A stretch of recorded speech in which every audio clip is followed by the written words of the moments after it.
Hello my dear YouTube family members, I hope all are you doing well.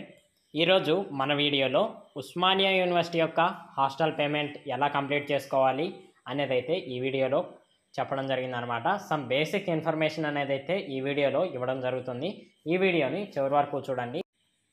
Let's get in to our video.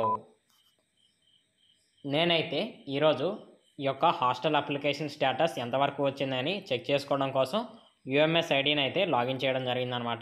మీరు ఇక్కడ చూడొచ్చు, application status అయితే approved ఉంది. But మనకైతే receipt అనే దగ్గర పేమెంట్ అనే ఆప్షన్ అయితే ఎనేబుల్ అయిందనమాట. మీరైతే స్క్రీన్ మీద చూడొచ్చు, నేనైతే మార్క్ చేసి చూపిస్తున్నాను. ఇక్కడ మీరు పే అనే ఆప్షన్ అయితే మీకు కనుక వచ్చి ఉంటే క్లిక్ చేయొచ్చు. క్లిక్ చేసిన వెంటనే నేనైతే మీరు చూడొచ్చు, ఇక్కడ మనకి రిజిస్ట్రేషన్ ఫీజు అనేది అయితే మనకి కనిపిస్తుంది అనమాట. రిజిస్ట్రేషన్ ఫీజు అంటే మన యొక్క మెస్ డిపాజిట్, మనమైతే మెస్కి ఫీజు కట్టాల్సి ఉంటుంది కాబట్టి ఆ యొక్క ఫీజు ఎంత అనేది చూపిస్తుంది. ఈ యొక్క ఫీజు అనేది అయితే క్యాస్ట్ బేసిస్ మీద వేరియేషన్స్ అయితే ఉంటాయి. ఎస్సీ ఎస్టీస్కి అయితే 8,160 రూపీస్, బీసీస్కి అయితే 9,160 రూపీస్, ఓసీ మరియు జనరల్ క్యాండిడేట్స్ ఎవరైతే గవర్నమెంట్ ఎంప్లాయీస్ యొక్క చిల్డ్రన్ ఉంటారో వాళ్ళకైతే 10,160 రూపీస్ అనేది అయితే ఫీజు పేమెంట్ ఉంటుంది అనమాట. అలాగే పీహెచ్ క్యాండిడేట్స్కి అయితే ఓన్లీ 250 రూపీస్ పేమెంట్ మాత్రమే ఉంటుంది. ఇక్కడ నేను ఎందుకు మళ్ళీ ఫీజ్ స్ట్రక్చర్ చెప్తున్నాను అంటే, ఇన్ కేస్ మీకు కనుక ఈ యొక్క ఫీజు అనేది మీ యొక్క కేటగిరీని బేస్ చేసుకొని కాకుండా కొంచెం ఏదైనా ఇంకా డిఫరెన్స్ ఉంటే మీరు ఈ యొక్క యూఎంఎస్ లాగిన్లో వచ్చినటువంటి ఈ యొక్క స్క్రీన్ షాట్ తీసుకొని మీ క్యాస్ట్ సర్టిఫికేట్ని, మీ యొక్క సర్టిఫికేట్ని, కేటగిరీ సర్టిఫికేట్ని మీరు కనుక మెయిల్ చేసినట్లయితే ఇక్కడ ఏదైనా రాంగ్ చూపిస్తే వాళ్ళు అప్డేట్ చేస్తారు. సో ఇక్కడ మీరు చూసుకొని అయితే పేమెంట్ చేయాల్సి ఉంటుంది. ఓకేనా.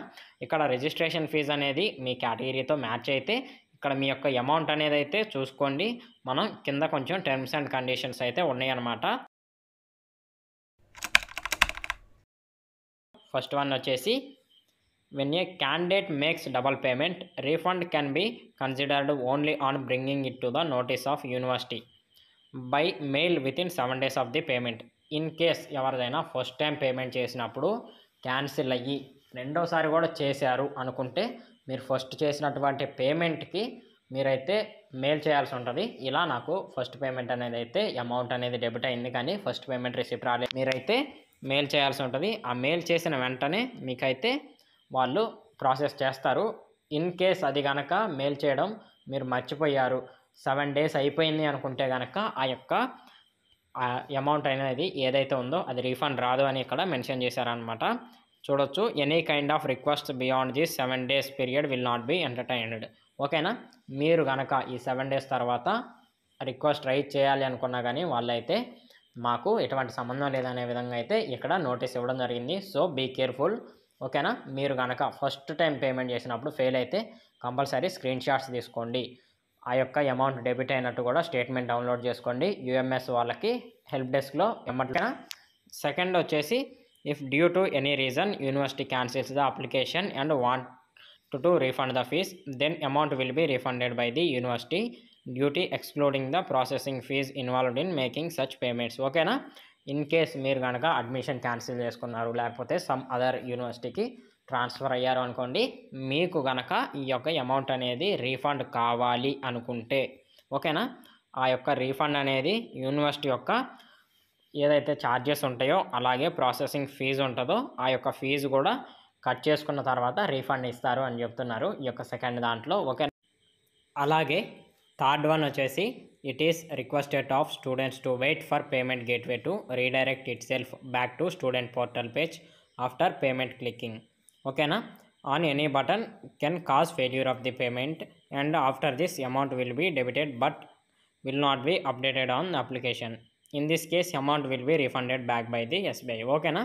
ఇన్ కేస్ మీరు గనక ఏదైనా పేమెంట్ జరిగినప్పుడు ఆ యొక్క పేమెంట్ అయిపోకముందే, కంప్లీషన్ అనేది జరగకముందే, సక్సెస్ఫుల్ అని పడకముందే మీరు కనుక అప్లికేషన్లోకి వచ్చారు అనుకోండి, మీ యొక్క అమౌంట్ డెబిట్ అయితే వాళ్ళకి వాళ్ళు ఏం చెప్తున్నారంటే అవి రీఫండ్ అవుతాయి ఎస్బీఐకి, బట్ కొంచెం టైం పడుతుంది. ఓకేనా. మీరైతే ఈ యొక్క పేమెంట్ చేసేటప్పుడు అయితే ఆ యొక్క పేమెంట్ సక్సెస్ఫుల్ అని వచ్చే వరకు ఆటోమేటిక్గా మళ్ళీ ఈ యొక్క వెబ్సైట్లో కూడా అప్డేట్ అయ్యే వరకు 5 మినిట్స్ బట్టినా, ఒక 2 మినిట్స్ బట్టినా, 3 మినిట్స్ బట్టినా కానీ మీరైతే అక్కడ వెయిట్ చేయాల్సి ఉంటుందన్నమాట. ఓకేనా? రావట్లేదు, రీఫ్రెష్ చేద్దాము అని మీరు కనుక ఏదైనా ప్రయత్నం చేస్తే ఇన్ కేస్ రాలేదు అనుకోండి, అవి రీఫండ్ రావడానికి మళ్ళీ టైం పడుతుంది. So be careful while making the payment. ఓకేనా? 4th వన్ వచ్చేసి during the process of making payment by the candidate by any chance of amount is deducted from the candidate and the same has not reached the university account is automatically refunded by the SBI on bringing the issue to the notice to SBI. ఇక్కడ 4th option కూడా ఏంటంటే third ఆప్షన్కి సంబంధించింది related. మనం in case payment చేసేటప్పుడు కనుక మనం scroll చేసి మన అమౌంట్ డెబిట్ అయినవి బట్ ఇక్కడ పేమెంట్ స్టేటస్లో అప్రూవ్ కాలేదు అనుకుంటే అవి ఆటోమేటిక్గా మనకి రీఫండ్ అవుతాయి. సో దీని గురించే చెప్తున్నారు. ఓకేనా? 5th వన్ వచ్చేసి the transaction once done can not be cancelled. In case మీ దగ్గర పేమెంట్ ఒకసారి అయిపోయింది అనుకోండి, అది క్యాన్సిల్ చేయడానికి అయితే కుదరదు అనమాట. ఓకేనా? మీకు అయితే పేమెంట్ అనేది కంప్లీట్ చేసుకోండి. ఓకేనా? ఒక్కసారి కన్ఫర్మ్ అయితే పేమెంట్ అనేది క్యాన్సిల్ చేయడం కుదరదు. ఎవరిదైనా పేమెంట్ అనేది అమౌంట్స్ ఎక్కువ ఉన్నవి మీరు పేమెంట్ చేసేసారు, బట్ తర్వాత దాన్ని మీరు రీఫండ్ ఏదైనా కన్సెషన్ తెచ్చుకోవాలి అనుకుంటే కుదరదు అనమాట. ఓకేనా? మీరు మళ్ళీ పేమెంట్ చేయాల్సి వస్తుంది. ఓకేనా? సో మీకు రిజిస్ట్రేషన్ ఫీజు కరెక్ట్గా ఉంటే మాత్రమే మీరు పేమెంట్ స్టార్ట్ చేయండి, పేమెంట్ కంప్లీట్ చేసుకోండి. ఓకేనా? 6th వన్ వచ్చేసి after the payment kindly submit the fee receipt with the university as proof of the payment. ఓకేనా? మీరు పేమెంట్ చేసిన వెంటనే మీకు వచ్చినటువంటి పేమెంట్ అనేది అయితే తీసుకొని పేమెంట్ యొక్క రిసిప్ట్ అనేది అయితే తీసుకొని యూనివర్సిటీకి యూనివర్సిటీ హాస్టల్ అడ్మిషన్స్ది ఉంటుంది కదా, మీరు స్క్రీన్ మీద కూడా చూస్తున్నారు ఈ యొక్క బిల్డింగ్లో హాస్టల్ అండ్ మెసెస్ బిల్డింగ్. ఓకేనా? ఇవైతే మనం పేమెంట్ చేసే ముందు తీసుకోవాల్సిన ప్రికాషన్స్, జాగ్రత్తలు అనమాట. టర్మ్స్ అండ్ కండిషన్స్ వాళ్ళు పెట్టినటువంటి కండిషన్స్ కూడా. ఓకేనా? Be careful while.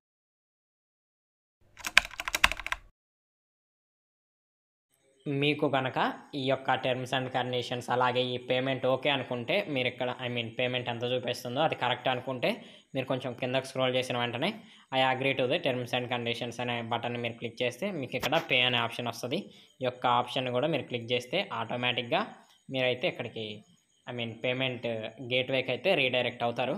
ఇక్కడ మీరు చూడండి ఆర్డర్ నెంబర్ అని ఉంటుంది. ఈ యొక్క ఆర్డర్ నెంబర్ని అయితే మీరు నోట్ చేసుకోండి, ఒక స్క్రీన్ షాట్ చేసుకోండి. కుదిరితే ఆ యొక్క ఆర్డర్ నెంబర్ని కాపీ చేసుకొని ఎక్కడైనా లేకపోతే రాసుకొని పెట్టుకోండి. ఎందుకంటే అది ఇన్ కేస్ పేమెంట్ ఫెయిల్ అయినా కానీ మీరు ఆ యొక్క ఆర్డర్ నెంబర్కి రిలేటెడ్తో మీరు ఒక రిక్వెస్ట్ అనేది అయితే సెండ్ చేయొచ్చు అనమాట. ఓకేనా?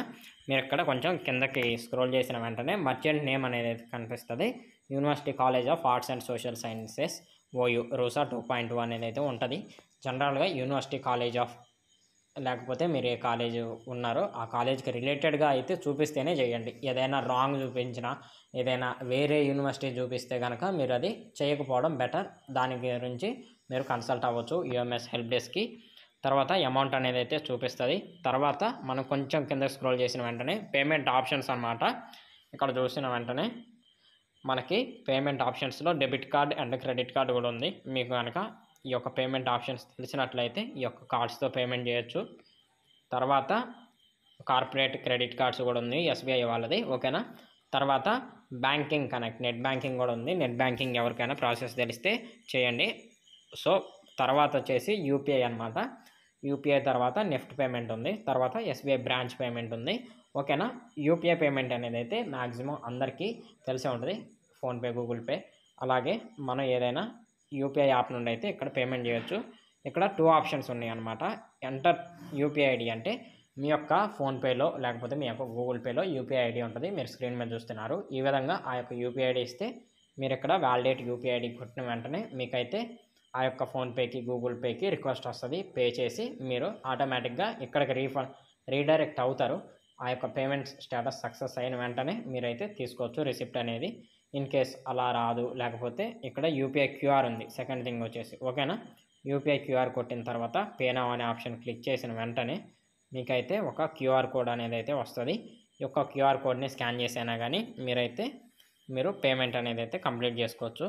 సో ఈ యొక్క వీడియోలో మీకు పేమెంట్ గురించి హాస్టల్ ఉస్మానియా యూనివర్సిటీకి సంబంధించినటువంటి యూఎంఎస్ పేమెంట్ ప్రాసెస్ గురించి సమ్ బేసిక్ ఇన్ఫర్మేషన్ అనేది అయితే చెప్పాను అని నేను అనుకుంటున్నాను. ఓకేనా? ఈ యొక్క వీడియో అయితే మీకు యూస్ఫుల్ అయింది అని నేను ఫీల్ అవుతున్నాను. ఇలాంటి మరిన్ని ఇన్ఫర్మేటివ్ వీడియోస్ చేయాలంటే నాకైతే మీ యొక్క సపోర్ట్ అనేది అయితే అవసరం అన్నమాట.